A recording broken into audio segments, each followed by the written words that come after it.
All right, hello everybody, and welcome back to the Week 2 preview episode of Sunday Morning Jitters.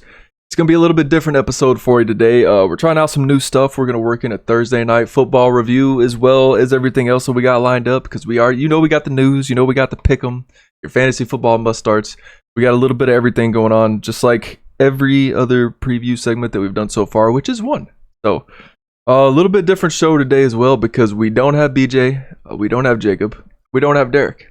Everybody's busy. Everybody's got shit going on. And I didn't want to do this by myself because it'd be weird if I sat in my room and talked to a camera by myself for like 30 minutes. So this is my good buddy here, Michael. Michael, you want to introduce yourself to the listeners? Hello, I am Michael. I known Tyler for about, 10 years now? How old are we? Old. 30? Oh, no, longer than 10 years, actually. Well, Tyler and I started our little football journey, picking out fantasy people during class. We'd pick out our quarterbacks and running backs.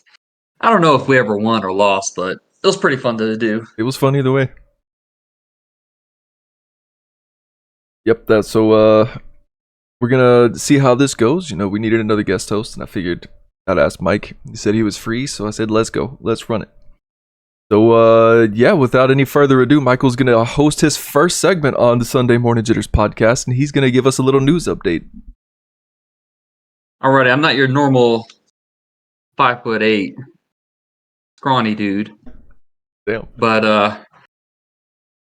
no, I'm a 6'1", 260-pound big boy. But so far, I got Aaron Rodgers hinting at a comeback for playoffs. Now, did the Jets actually make the playoffs? That's the big question. I think the Jets got a good shot at making the playoffs, man. It's kind of like we talked about last week. Their team is so good defensively. Last year they were the number 4 team defense in terms of points allowed, and their offense. They got Garrett Wilson and Breece Hall and Dalvin Cook, just explosive offense. Like really, if you just had a game manager to kind of just get you to the playoffs, you never know what could happen once you get there. They got the talent to get there. Yeah, I'm just scared that Zach will just lose the games for them. Turnovers, making bad choices, sacks. It's like he needs to speed up his internal clock on getting rid of the ball. He just sits there and holds on to it. Now, Chris Jones, he signed a 1-year contract after a narrow loss to the Lions. It's like the interior line of the Chiefs didn't lose the game for that. Were the Chiefs just ready to get him back in? Yeah, man. That's Chris Jones is one of those rare playmakers from the interior defensive line position, and I feel like if you got a chance to get him back on the field, then you take it because it definitely can't hurt your chances of winning. But what I am interested in seeing later as the season develops is whether he remains on the team or not. He only signed a 1-year deal, so maybe the Chiefs decide, maybe we flip him to another team. Maybe pick up a receiver, get a little more firepower on offense, or pick up another piece somewhere else. Now, wasn't this deal that he did? He pretty much makes the same money, but now it's just in incentives. He has to have playing time and sacks. It's like and accolades. Like he has to make all pro. It's like, man, you kind of lost a whole lot of money there sitting down to watch one game with your agents. Also, news from the Chiefs. Travis Kelce's back in. I know there's a lot of fantasy managers and Patrick Mahomes who was happy about that. Also, Cam Hayward is out with a groin injury. Does that make the Steelers' defense not as firepower? Yeah, the less potent for sure, I would say that much. And the Steelers have a tough matchup this week. If I remember right, it's the Browns, I think. Yeah, that's going to be a tough one because they were already probably going to be kind of hard pressed to stop the run after Nick Chubb ran wild last week, and losing Cam Hayward is not going to help with that at all. Nah. I think the interior of the Pittsburgh is just going to be the shot. Like, he went out last week with it, and it was just bad news for the Steelers. Then, old TJ isn't in his prime. Well, not his prime, but his beginning of the year self, where he's getting a bunch of sacks, tackles for a loss.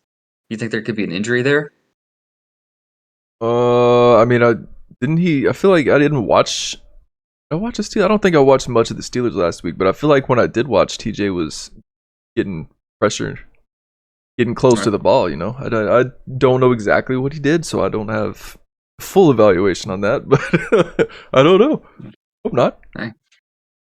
Well, he is one of the Watt brothers, and we know how injury prone they are. And that's going to be a big loss if the Steelers lose Cam Hayward and eventually TJ Watt. Then going over to the Broncos, Greg Dulcich is out with a hamstring injury, and Jerry Jeudy is back in. That's a big relief for the Broncos. They don't have very much wide receiver depth, but tight end depth they do. They still have Albert O. I can't remember if they released him or not. Yeah, not 100% sure on that, but I'm Jerry Jeudy is, I'm sure, a welcome piece to get back to that offense because last week they only put up what, like 16 points or something against It wasn't pretty. They need some firepower, man. Yeah, I don't think Cortland Sutton can just hold everything. And with them already losing Tim Patrick for the season, I don't know. They need something somewhere to help them. But it also seems like they just paid the offensive line and helped revamp it from last season. But Russell Wilson's still under pressure a lot. I just don't. Somebody needs to get their head out of their ass. Austin Eckler's not expected to travel with the Chargers. That's going to be a big loss for the Chargers. Joshua Kelly, fantasy stonks. Get him in there. And I just hope old Kellen Moore slings the ball against that.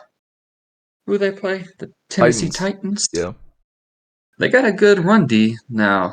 You think their pass D is gonna keep up with Kellen Moore and No. his No shot, no? man. I don't think missing Eckler's going to hurt him that much this week because, you don't really need Austin Eckler if you can just get 15-yard completions every time because your offense is just better than their defense. Yeah. Do you think Isaiah Spiller comes in for a little bit? I don't think Joshua Kelly carries that whole load. I don't think it's more the 70-30 that like Austin Eckler gets. I think it's gonna be more 50-50. So It could be. I don't have the numbers right in front of me, but I feel like last week Joshua Kelly got like what he got almost 50% of the snaps, didn't he? It was pretty close. oh, was it? Yeah, so it might be more 70-30. Or Hmm. it could just go 50-50 and see what Isaiah Spiller does bring to the table because he hadn't got a whole lot of playing time. Yeah. I think they're gonna dabble his little toe in the water, see if it's cold or not. Now, do you think the Bengals are gonna be as bad this week as they were last week? You think somebody's ass got chewed in the locker room after that game? Got their star quarterback hurt. They just got big money. Yeah, I don't think it's possible for them to be as bad as they were that week one, like at any point in the season. They got to bounce back. BJ's been saying the whole time on this show that the Bengals week one are fucking terrible, and I didn't go back and look it up, but he said that they just every week one they get wrecked. They just don't have their shit together, and they'll look that way week one. They do play the Ravens this week, whose secondary isn't the greatest, but they do have a solid defense all around. So that'll be, and it's a home game for them. So division rival, home game against a defense that isn't incredible in the secondary. It should be bounce back time for Jamar Chase, T. Higgins, Joe Burrow, the whole crew, man. Yeah, and also with the Cleveland pass rush, you're gonna be under duress the whole time. With him not having that calf injury 100% healed, it was probably bound to happen. Them looking pretty rough. I didn't think it was gonna be that rough though. That was I think Alabama could have beat them last week. Oh, but Texas beat Alabama, so Texas could have beat the Bengals. Uh, Now, do you think Dallas D is that good, or do you think the New York Giants are that bad? think it's a combination of both. As I said in the NFC preview, which you can find on YouTube, we only have like 4 videos up right now. So if you want to go back watch the NFC preview, this is something that we talked about, something that I already went over. The Cowboys have arguably the best secondary in the NFL, and they might have the best defense as a whole in the NFL. Micah Parsons is a unicorn. You can't block the dude. A freakish athlete. They brought in Stephon Gilmore to be their number 2 corner with Trayvon Diggs, and just what the Giants brought in on offense that their fan base was clamoring all year on Twitter, where upgrades were just kind of moved sideways, in my opinion. It's not like you didn't make a trade for Justin Jefferson. Y'all drafted Jalen Hyatt and like brought in a couple other mid receivers. That doesn't, just because you added more mid on top of mid, that doesn't mean you get better, So I could see them honestly being one of the worst teams in the NFL this year. Which is very contrary to what everybody was talking about going into the season. Like, oh, the Giants have what, top 5, top 10 offense? Probably not. Now, you watched I'm assuming you watched the Dallas game. Now, did you think Stephon Gilmore just looked like a tad bit slower than he was a couple years ago? I mean, I'm sure he's lost a step since then, but he also, he had shit locked down. He got a pick as well when Yep. I think Daniel Jones was scrambling out to his right and tried to make a throw against Gilly Lock, and that's a wily veteran over there, dog. You don't do that shit. Gilmore, Oh yeah. look that. Was he 30, 31-ish? Something like that. Yeah, he still looked pretty good though. Just a tad bit slower than Deron Bland on that pick 6 he got from Trayvon hitting Saquon out of the backfield. That was beautiful, and that ball just came right into his lap. It was like Thanksgiving dinner, just right there. Oh, he's gonna eat it all day. Now, did you see AJ Brown and Jalen Hurts on the sideline last night?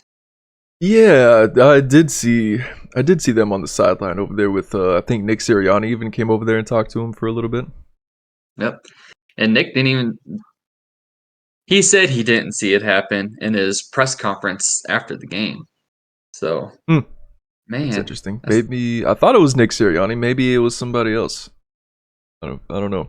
Either way, in my personal opinion, I feel like wide receivers, ones who don't get the ball, are usually going to be doing this. Like, not all of them. Some of them don't give a shit, but it feels like a good 75% of wide receiver ones in the NFL, if they're not getting fed the rock, like even if they're winning, it's like, hey, I'm out here, man. I'm not just a decoy. Give me the fucking ball. That's just kind of how they feel. So, as long as they're still winning games, I don't think it matters. Yeah. You've seen that with Stephon Diggs and Des Bryant. Man, it's just, man, throw them the ball.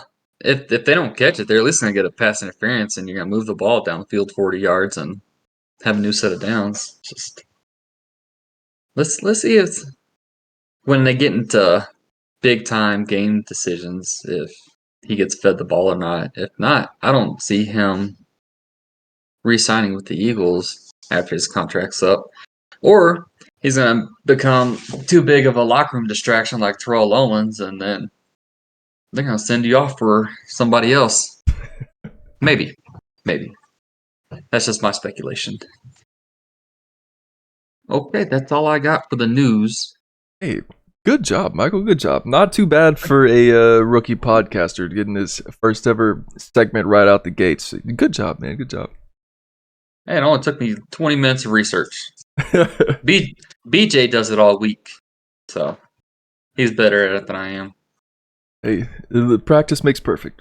Let's go ahead and move on over to the Thursday night football game. We're going to review a little bit of what happened. Not going to go super in depth. Game's already played. It's a couple days old at this point, but just a couple things we wanted to talk about. So it was Minnesota at Philly. 34-28. Philadelphia Eagles pulled off the win. The Vikings constantly shooting themselves in the foot, trying their hardest to lose the game. And they did. I think my biggest takeaway from this game, and really the first 2 games in general, is how uncomfortable Jalen Hurts looks in this new offense, because they have a new offensive coordinator. He doesn't look comfortable at all. It's not last year's offense where, it was big plays every drive, it seemed like, and constantly pushing the ball down the field. It looks like he's got to think about it. And if the defense is playing zone coverage and taking away his ability to scramble, then, good things happen for the defense is what it's kind of been last game. I don't think necessarily the Vikings defense is that good. I think maybe we should just kind of start looking at whether the Eagles offense is that not good. You know what I mean? Because outside of the two big plays that Jalen Hurts had to Devontae Smith, which, by the way, were versus zero coverage. So that means no safety help. It was just one-on-one man coverage down the field. Jalen Hurts, without those plays, completed 12 of 15 for 46 yards. So not super efficient. Something that I think we should just be keeping an eye on going forward. Did you have any takeaways from Thursday's game, Mike? Yeah. Oh, Todd Penny being a play. Hold on. I don't. Hold on. Can you start that point over because you really you dropped out for as soon as you started talking. Okay, so BJ said something about Rashad Penny being a play. Is that what he said? Pretty sure he said something about that. Then DeAndre Swift comes in the game and goes off for 175 yards and a touchdown and 3 receptions for 6 yards. It's like, ouch. Give me one second. The dad life.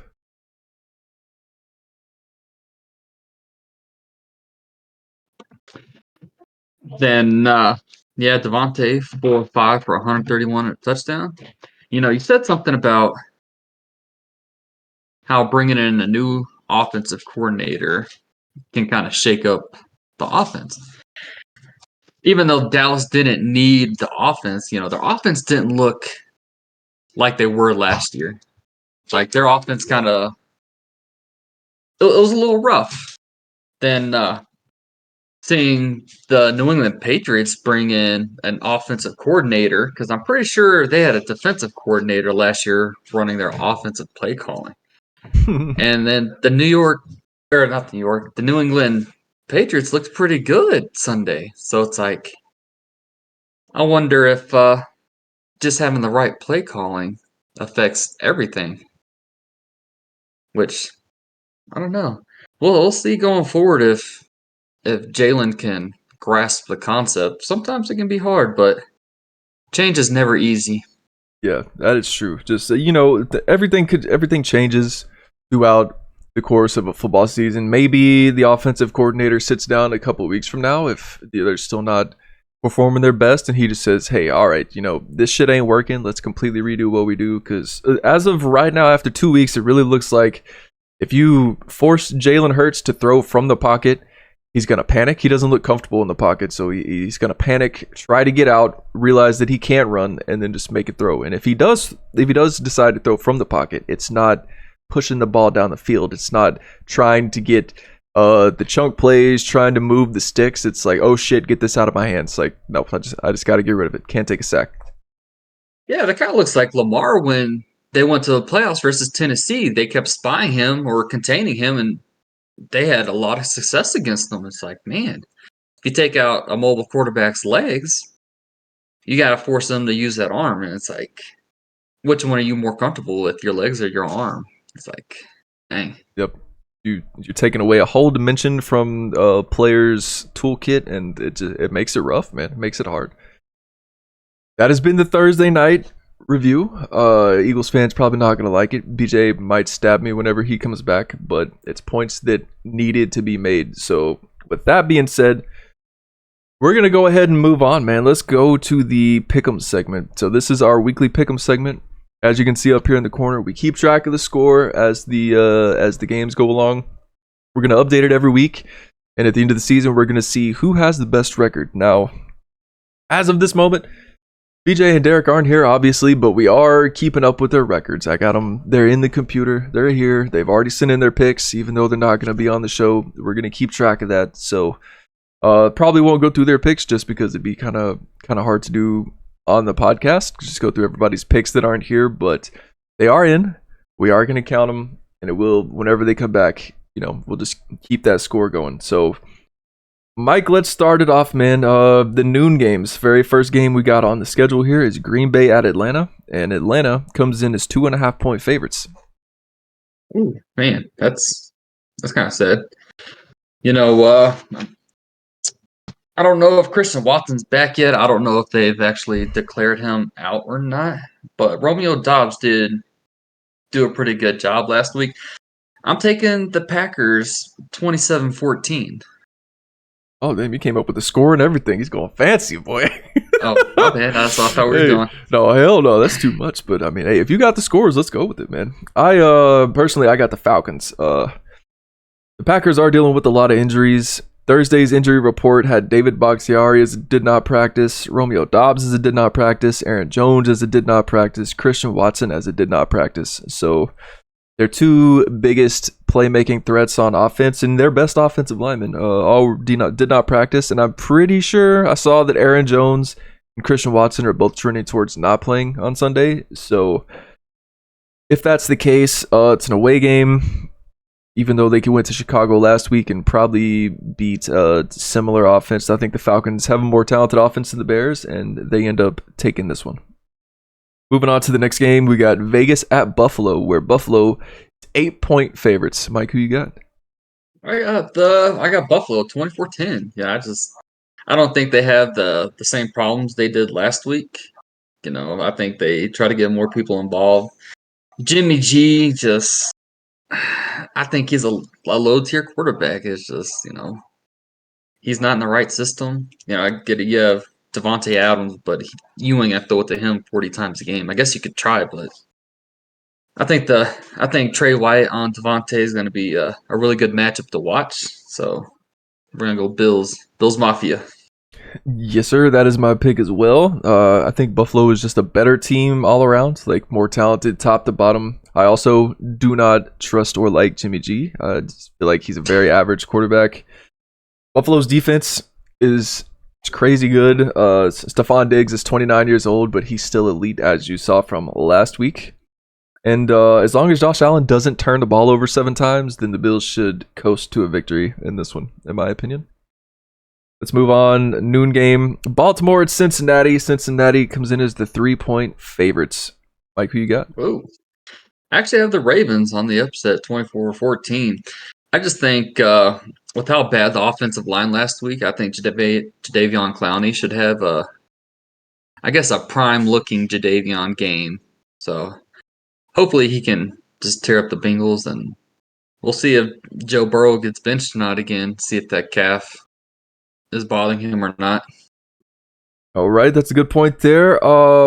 This was for me a coin flip game. It's division rivalry game. It's just going to be a tough battle. AFC North is always a tough dogfight type of game. Personally, I have Cincinnati winning this game because last week Lamar, he missed quite a bit of time last year. It's been quite a while since he played football, and he just didn't look great last week. He was super careless with the football. I think he fumbled 2 or 3 times with just running with the ball out here. Was just doing weird stuff the whole game. He didn't look super comfortable. Now maybe 1 week is enough to get him back in rhythm, but I don't think it is. And I think they could be without Mark Andrews again. I think he's trending towards possibly not playing as well. So I'm gonna take Cincinnati in this one. Another noon game here. We got Seattle at Detroit. Detroit 5-point favorites. I have the Lions. They looked really good against the Chiefs. Grant, they don't have top tier wide receivers. I think as a whole they played really good. The offense was just clicking. So I have the Lions 31-24. I think it's gonna be a shootout. Yeah, I also think it's gonna be a shootout. I went into this game. I really wanted to try to find a way to pick Seattle, and then the more that I thought about it, I was like, you know what? No, I am going to pick Seattle. Seattle makes sense to me. It's a high-powered offense versus bad defense, kind of on both sides. KC, when they played Detroit, they did leave points off the board. And I think it's going to be a different situation with Geno because, for one, they already got the Week 1 blues under their belt, and they've got better weapons. Like Travis Kelce is probably a better player than anyone on Seattle's offense, but as a whole, DK, Tyler Lockett, JSN, and plus they got the 2 running backs. Just better offense all around. And even if Lockett ends up missing the game, which I'm pretty sure he's trending towards playing after the concussion, even if they don't have Tyler Lockett, I just think they have the better offense, and they are more than capable of taking down Detroit. So I got Seattle. Now we're moving on. Noon game, Indianapolis at Houston. Houston 2-point favorites at home. Mike, who do you like? Neither one really. It's just bad teams playing bad teams. It's like, oh god. I don't know. I took the Colts 17-14. If Anthony Richardson can play like he did last week, he did pretty good in his first game. He has Michael Pittman. I just don't think the Texans are at that point where they're playing well enough together. I just couldn't bring myself to pick the Texans. Yeah, that's fair, man. This is going to be a shit game. Really going to try to avoid it if possible. Two rookie quarterbacks going at it. I mean, I wanted to take Indy here, but I couldn't find a way to convince myself.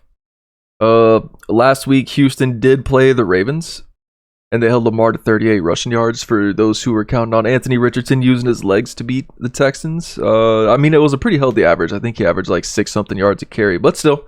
And Lamar was careless with the football, so maybe Anthony Richardson can't get the carry now that I think about it. But Richardson also ended the game banged up because he was running the ball into grown-ass men, unlike college football, where you can't do that. So maybe the injury lingers with him. I think it was just a bruise, so it's probably okay by now, but you never know. That might have put a second thought in his head. He might be more hesitant to run, more willing to slide. So I got Houston taking this one. Moving on to the next noon game, we got KC at Jacksonville, and Jacksonville is a 3-point home dogs. So I'm going with the home dogs. I just think the wide receivers all together, Calvin Ridley, Christian Kirk, I just think Christian Kirk might be mid-tier, but he's better than anything on Kansas City right now. Well, Travis Kelce's back, so that's gonna be a big one. I just think the Jags take it. This one's gonna be high score, 35-31. They're gonna be slinging it around. Probably no defense at all. So start your fantasy people this week, boys. We are in agreement here. I also think Jacksonville gets the upset. The home game versus a very good team for KC. They're going to have to deal with the crowd and a team that are both ready to prove that they're legitimate AFC contenders. For the record, I made this pick when Travis Kelce didn't look like he was going to play because I think he did not practice on Thursday. But even with Kelce back, you never know if he's going to be dealing with his week 1 blues in week 2 now that this is his first game back. I could feel dumb for picking Jacksonville against Kansas City later. Kansas City is one of those teams that never feels good picking against. But yeah, I think they've got enough firepower to take it, and KC starts the season 0-2. Moving on here, what do we got now? We got another noon game. Chicago at Tampa Bay. Tampa Bay 2.5-point favorites. Go Bears. I think I don't know. I think the Bucks are going to pull this one out. Baker Mayfield looked pretty decent out there with Mike Evans and Chris Godwin. I think they keep it rolling. Justin Fields didn't look bad. He didn't utilize DJ Moore very much last week. It's just, especially against the Packers. I think the Bucks will have a better offense than the Packers. So I got the Bucks 20-10. Yes, sir. I am also taking Tampa Bay. At least Tampa has proven that they can win a football game. Chicago, week 1, they were one of the most disappointing teams in the league, in my opinion. Offensively, it was atrocious. DJ Moore didn't do anything. Justin Fields really didn't do anything. And it kind of looked like they were just lacking firepower all around. So I do not trust them again. I'm not going to trust them for the rest of or at least until proven otherwise, until they give me a reason to believe in them. I don't believe in them. And Baker isn't good, but he's scrappy enough to keep games close, I think. So I'm going to take Tampa here. Moving on to the last noon game, we've got the LA Chargers at Tennessee, and Tennessee opens up as 2.5-point home dogs. Hey, do you remember back in the old Madden games when you play in San Diego, they say San Diego Superchargers? Superchargers. Yep. You think they still do that? Just say the LA Superchargers? It's a good I don't question. know. I'm curious about that. Well, I'm taking the Chargers. I don't. I think the run defense of the Titans are going to be pretty good, but I don't think they can stop Kellen Moore's downfield. You got Mike Evans, you got Quentin Johnson.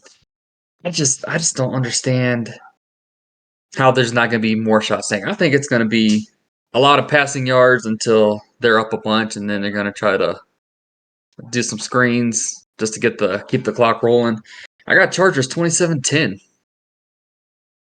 Yep, same here. I have the Chargers taking this one as well because they're just better offensively. They just have way more talent. Tennessee is gonna have to put points on the board to keep up with the Chargers, and I don't think they can do it. Ryan Tannehill as your quarterback, it's in a run heavy offense. It just does not. It doesn't fit playing against the Chargers very well. It's kind of the exact opposite of what you're looking for. Even if you have D Hop and Traylon Burks, it's not quite the matchup you want. And yeah, Miami, the only reason that they beat the Chargers is because they had the capability to put points on the board, and they did that. And I think D Hop is questionable too for the game too, so that's going to be a big shot for Tennessee. I think the thing with D Hop was just a Veterans Day off, and they've said that he's good to go or that he's going to be playing, so they're going to have D Hop, I think. Okay. Also, no, you're good. You're good. Also, the spread here was 2.5 points. Tennessee home dog. I would pound the over on that. All right, that's gonna wrap it up for the noon games. Now we move on to 3:00. We got New York Giants at the Arizona Cardinals, and the Cardinals open up as 4-point home dogs. They're both pretty bad teams, and it'd be amazing if it was a game tied 0-0. I don't know if that's ever happened, but I feel like that could be something that'd be pretty fun to watch. I actually have the Cards going 14-3. The Cards didn't do bad last week. They held their own. They're scrappy. The Giants just look bad all around. I don't know. That's just take that one out, fast forward it, throw it away, just get it over with. Nobody wants to watch this game. I bet they gave away free tickets for this game. Nobody's gonna pay to watch that.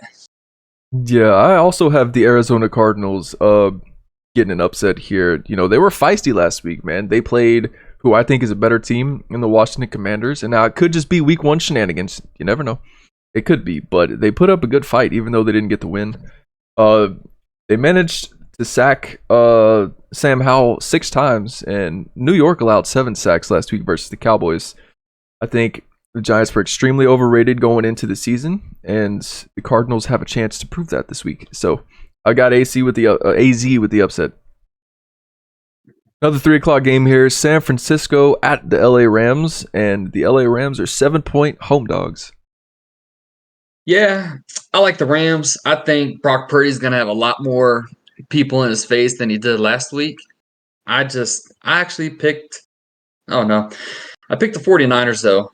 I think Brock Purdy will make his plays, but I think he will get hit a lot more. And I don't think he'll be able to run like he did last week. I don't think he'll have the lanes to just take off like he did. Just that defense, 49ers, you can't do anything. Like Fred Warner's knocking the crap out of all your people every play. You can't pass it. Yeah, I had to go with the Niners, but it's going to be a close one. I think 21-17. I have the 49ers taking this one as well. The Rams pulled off an upset last week, but this week they're just so outmatched talent-wise. Like, I think Seattle has a chance to be one of the better teams in the NFC, but there's tiers to this, Like, Seattle might be one of the better teams in the NFC, but, like, if they're here, then, like, the Niners are up here, you know what I'm saying? It's a totally different talent level. Last week, San Francisco went across the country to play a better team in the Pittsburgh Steelers, and they beat that team 30-7, and now they're going up the street to play an inferior opponent. So yeah, give me the Niners all day, and 7 points is a big spread, but I might pound the over on that one. I don't know. Next 3 o'clock game we got here: New York Jets at the Dallas Cowboys. And Dallas opens up as 8.5-point favorites. Ooh. Yeah, I'm going with the Cowboys. Zach Wilson's going to be under pressure all day. He's going to make mistakes. I think the only way the Jets stay in this game is with the defense. And the Cowboys just looked rusty last week. I just don't know if it was just because they're up so much and they just didn't have the normal play calls that they would. I think they were just trying to run the clock out just to get the game over with. Nobody wants to play in the rain. Yeah, I got Cowboys 24-17. I'm also taking the Dallas Cowboys in this one. The Jets, like I said earlier, the Jets aren't slouches. They've got a very talented defense. They've got playmakers on offense, but in their current state with Zach Wilson, I just don't think that they're going to be able to get it done because Zach Wilson is who he is. When he gets pressured, instead of just taking a sack when it would be smart or getting rid of the ball, he's going to run. And sometimes that means he's running 15 yards backwards behind the line of scrimmage and putting himself in a super awkward position. And you just can't do that against this defense because they are ravenous playmakers. Now, if Zach Wilson could be efficient with the football, I could see a world where this game is competitive. I think the Cowboys still win, but they're just in a different league now with Zach Wilson at quarterback. And yeah, so I got the Cowboys. Next 3 o'clock game we got here: Washington at Denver. In Denver, 3.5-point favorites. Yeah, you know how most teams you have like the home crowd. The Broncos are kind of turning. Broncos fans are turning against the Broncos. The Broncos started booing them against the Raiders. It's like, oh god. So you can kind of take out the home field advantage. I just think Justin Simmons and Patrick Surtain are gonna help keep this game close. I got Broncos 17-14. We're going to have to disagree on this one here. I am taking the Washington Commanders to get the upset on the road. I thought Denver was a bounce back candidate this year with Sean Payton coming in, and maybe he was going to turn the ship around. But if they're going to be a bounce back candidate, it looks like it might take more than just an offseason to get their shit together, or maybe at least more than a couple weeks. Maybe the first few weeks they look bad and they get their shit together later, but Russell Wilson, super inefficient. Week 1, 27 completed passing for 177 yards, which is a 6.5 per completion average, which is not great. He did have 2 touchdowns, but they were both from like 2 yards out, and it wasn't not a super impressive performance from the man they're paying all that money to. And Denver's strength early in the season probably should be the run game, but if that's what you're going to try to do to beat the Washington Commanders, I got news for you. They've invested a lot in that defensive line, so trying to beat Washington just straight up with the run game is probably not going to work in your favor. So I got Washington getting the upset here on the road. Moving on, Sunday Night Football. Miami at New England, a battle of the AFC East. New England opens up 3-point home dogs. Yeah, I have the Dolphins upsetting the Pats. Tua looked really good. You got Tyreek Hill. I'm not sure which way Jalen Waddle's trending. I still think just with Tyreek Hill, you can not easily, beat the Patriots. I got Dolphins 27-17. Now let's just see if Bill Belichick pulls out his Bill Belichick cheats and figures out how to hurt Tua or something. That's the only way the Dolphins lose if Tua gets hurt or Tyreek. Yeah, we are in the same boat here. I have the Dolphins as well, going on the road and getting a win. Last week, the Pats held Philly's offense to 18 points if you take away the pick six, but I think that was more due to the Eagles' offense not being great and less to do with the Pats' defense just being elite. Miami, just super talented offense. Tua's been slinging that fucking rock. They've got the weapons to destroy basically any defense if you don't game plan accordingly. And even if you do game plan accordingly, they're so fast that it really might not fucking matter. So give me Miami and 3-point spread. I would probably pound the over there. Weird week this week. 2 Monday Night Football games according to NFL.com's schedule. Monday Night Football, the first game, Kicks off at 6:15, and we've got New Orleans at Carolina. And Carolina is 3-point home dogs. I like the Saints. Derek Carr didn't look bad. He made the plays when he needed to. There's nothing on the Panthers I really like. I had to go with the Saints 21-10. Yep, I'm in the same boat there. I'm also going New Orleans to go on the road and get a win here. NFC South matchup. It's a rookie quarterback facing a very good defense, it's going to be hard for him. It's only his second week in the NFL, still getting adjusted to things. Saints defense allowed 225 yards last week, and they got 3 sacks and 3 picks as well. So their Saints offense probably not going to have to do a whole lot to win this game. So I think their defense just does enough to get them the dub. All right, and like I said, there's 2 games on Monday Night Football this week. So the second game kicks off 7:15 Central Time, and it's Cleveland at Pittsburgh. Pittsburgh opened up as 2.5-point home dogs. Michael, who you like in this one? I don't like Pittsburgh. They played so badly against the 49ers last week that I think it might still happen. With them losing Cam Hayward, I think Nick Chubb's going to run all over the place. And also, that defensive line from Cleveland is just going to be all over Kenny Pickett all day. And the last time, well, not the last time, but a few years ago, when you remember Myles Garrett smacking, what was his name? What was the quarterback upside the head? Mason Rudolph? Is that who it was? Yeah. Then, Myles got that whole year suspension, and he comes back, and he's still firing on all cylinders. It's like, man, that dude, until he's off the Browns, always fear the Browns. But I got the Browns 24-7. Yes, sir. I'm in the same boat. I have Cleveland going to Pitt and getting a win here. Last week, the Steelers allowed 188 rush yards while only putting up 41 rush yards themselves. Now, granted, that was against the San Francisco 49ers and Christian McCaffrey, but Cleveland is going to come in with basically the same formula, I think, and the talent to execute it. And Nick Chubb is probably the best pure runner in the league. If you take away fantasy football, you take away all that stuff, the scat backs. If you're talking about strictly running the football, Nick Chubb is probably the best in the NFL at it. So he's about to give Pittsburgh the fits, especially if they don't have Cam Hayward. That's going to wrap it up for our Pick'em segment of the week. Great job, Michael. Putting in the work, dog. Nice job. All right, moving on. The much anticipated fantasy football must start now. It's going to be an interesting week. There's a lot of good matchups.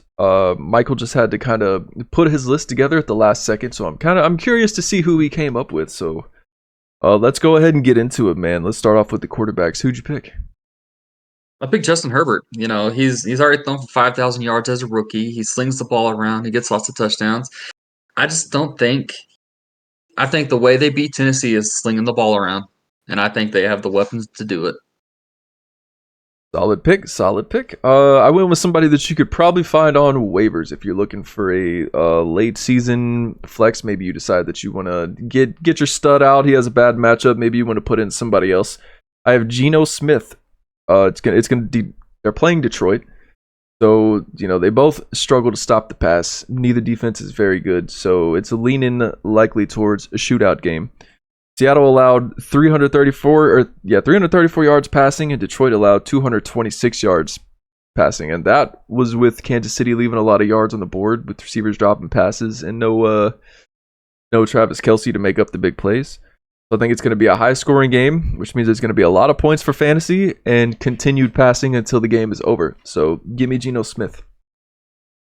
Moving on to the running backs. Mike, who'd you pick for your running back of the week? I picked Nick Chubb. I think the interior of the Steelers will not be able to stop Nick Chubb as long as they run away from TJ Watt. Good pick. I picked Jahmyr Gibbs. Probably not somebody you're going to be able to find on the waivers, but I picked him specifically because he's probably on somebody's team out there that's looking at last week. They're saying, what the fuck? He got like 9 touches last week or some shit like that, and you're sad, you're confused, you're scared. And I'm here to tell you that it's okay.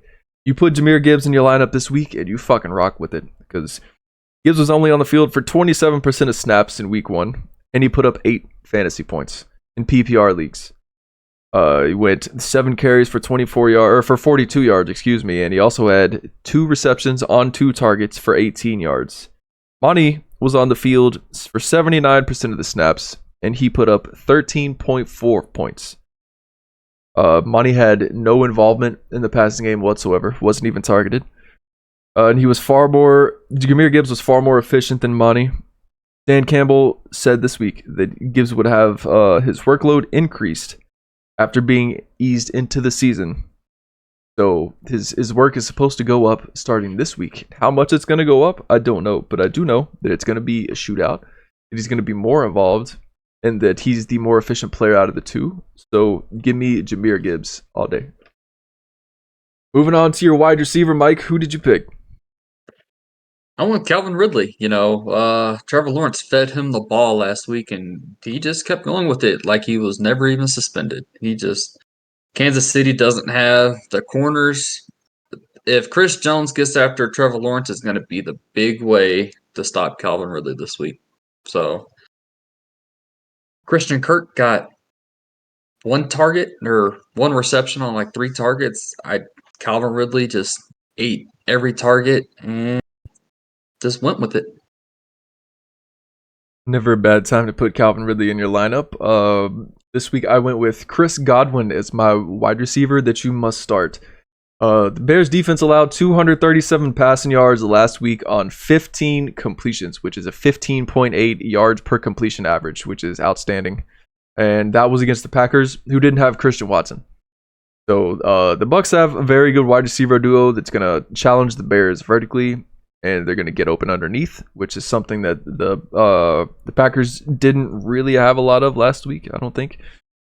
I kind of lean towards picking Mike Evans here, but the tiebreaker for me between Chris Godwin and Mike Evans is that I don't think Baker is going to push the ball down the field as much. I think he's going to be trying to get the ball out quick.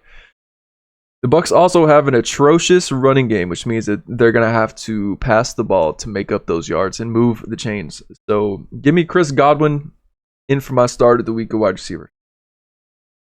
Now we move on to the shithole. Nobody wants to talk about it, but here we are. Fantasy football tight ends. Mike, who you got? Okay, I went with somebody you might find on your waivers if you're under like a 10-man league, because anything above that, everybody's picked. I went with Adam Trautman for the tight end for the Broncos. He's the starting tight end, but he's utilized more as a run blocking tight end. But with Greg Dulcich being out with the hamstring, I think he will find more of the receiving usage this week than previous. And he also played with Sean Payton when he was with the Saints, so Sean Payton knows this guy. So I think once Russ finds that he has a tight end, I think they'll start moving the ball a little bit more. Very nice. Sneaky pick there. You can probably scoop off waivers. And now moving on to my tight end pick of the week is probably, maybe, I don't know the percentage that he's owned, but you might be able to find him on waivers. I have the Dallas Cowboys tight end Jake Ferguson as my start of the week. They're playing the Jets, so it's a tough defensive matchup for anybody. Brandon Cooks is going to be out this game, which means there's targets available. It's going to be going to somebody. Sauce Gardner is going to be out there shutting down his half of the field because that's what Sauce Gardner does. Super talented cornerback. The Cowboys defense is probably going to have him playing with a lead for a good portion of this game. And if you're playing with the lead, that means you don't have to be as aggressive forcing the ball down the field, and you're okay with taking shorter passes, just moving the ball. He played in 72% of the snaps last week versus the Giants and had 7 targets. And Dak, in his career, has done a pretty good job of keeping his tight ends pretty decently fed fantasy football-wise. So my start of the week is Jake Ferguson. And I think, Mike, unless you got something else to add, man, that's going to wrap it up for our week 2 preview. You got anything? No, I do not. All right. Well, that's going to do it for us then. Thank you so much, everybody, for hanging out with us. I appreciate every single one of y'all for being here. If you enjoy the show, make sure you check down right there at the bottom. We are on YouTube and Spotify now at Sunday Morning Jitters. And if you want to keep up with the show, follow us on Twitter at SMJ Pod. Make sure that you comment, like, follow, subscribe, do all that good stuff. Yeah, whatever you got to do. Let us know if you liked it. Let us know if you didn't like it. Let us know what we need to improve on. Thank you so much, everybody, for being here. We'll see y'all next week with the week 2 recap. Bye-bye.